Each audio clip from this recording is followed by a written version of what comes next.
Penataan awal pun cukup. Contohnya kenyataan awal, saya kan owner projek ni kan, buat masa sini saya boleh katakan kami tengah masih mengkaji lagi apa yang kejadian, tapi so far apa yang kami buat ikut spek. Contoh, itu je kami perlukan.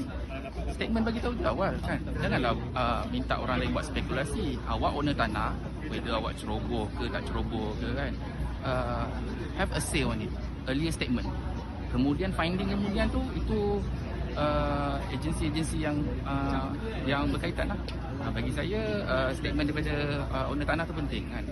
Kalau dia nak deny, tapi sepanjang 20 km tu kan, kejadian letupan tu berlaku di site diorang kan, berdekatan. Kita tak cakap dalam site diorang kan, betul-betul depan site diorang kan. So mana developer, tolonglah kan, kami memang ingin tahu.